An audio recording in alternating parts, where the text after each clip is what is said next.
Hello lovelies people of the world. Today I would like to show you how to make a great soup. A soup of the fall season with a lot of veggies. It's going to make you feel full very easily. It's going to take 10 minutes of preparing and it will be probably one of your staples in the kitchen. It's going to be so easy to make and the result is going to be so tasty you would want to make it every week. The beautiful thing about this is, okay, I like broccoli, but I cannot eat a whole broccoli very easily. But this way, I'm going to use half of a broccoli like this and throw it in my pressure cooker. I'm going to use one zucchini, almost going bad. This is here for a reason. I didn't want to put the perfect ones. Sometimes life is not perfect.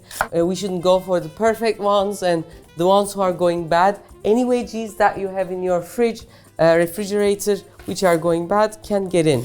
And I'm going to put a leek. You can put even more leeks. Leeks is always great taste. They get in as well. And one potato. Don't get the skin off. Just scrub it and take the extra soil out. And I'm going to put it directly like this. One carrot. This part goes away.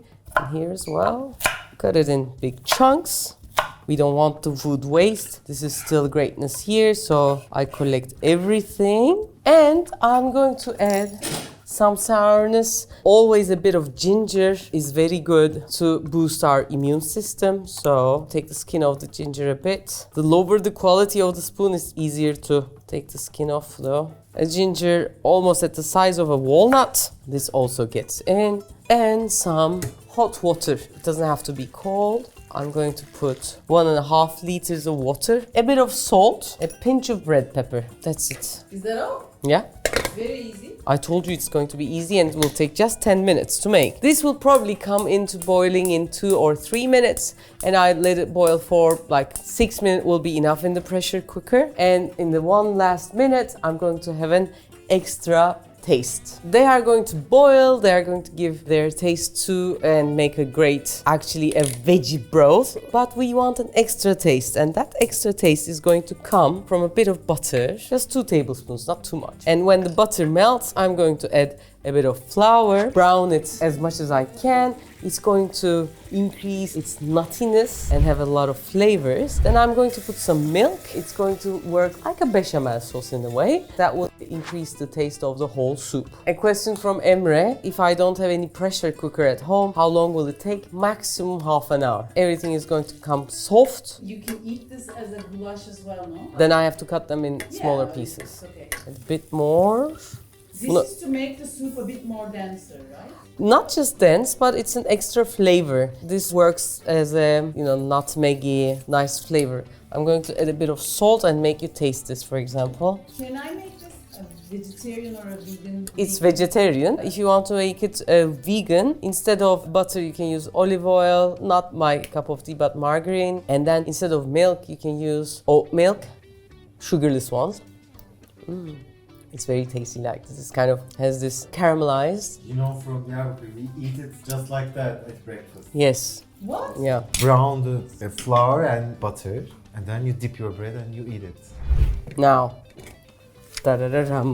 boiling veggies. They are going to come into a cream texture. Now, actually, the texture without any flour or butter, it looks creamy and nice. So if you're on a diet or, get worried, you can just do it directly this way. But adding this extra taste, it's going to thicken the soup a bit, so I'm going to add a bit of water. You can always add a bit of water later on. What it does is actually, these are boiled veggies. They're really good tasting, but adding this mixture increases the dimension of having caramelized notes. It becomes a full-bodied soup. It needs a bit of salt. I put too little. It needs also some uplifting. Now it has the veggies, it has the cream, it has the flour, some freshness and uplifting. And we're gonna do that by adding some dill. Also, to the top, if you like, you can add a bit of fresh cream. It will increase the color-wise, it will be higher, but that fresh cream will have this milky taste. It's not a must. Fresh cream or sour cream? All good. Yogurt could also work. Something that is, white and fresh. Some big chunks of dill gets in as well. When something fresh gets in, the taste jumps. It becomes the power of having this full-bodied taste. This you can add if you like some mantı or some meatballs. Suddenly it will turn into and become a main course. So this is greatness. Hear the smell, you have the ginger, you have the fumed butter, all the veggies I can smell. Very simple. Actually, this recipe belongs to Gülsüm Hanım. She's the person who cooks for us every day. We are almost 26, 28 people, and all of us are these picky people. She makes beautiful dishes. She does so many things from leftovers, and this was actually a recipe from the leftovers. And we liked it so much, we had few touches from ourselves, and now, voila, it became this beautiful recipe. This is süzme yoğurt. You can use labne if you like. I'm going to put some. Is that for me? That's for you, yes. And to this, a bit of black pepper and a bit of red pepper. Finally, drizzle of olive oil. Always good.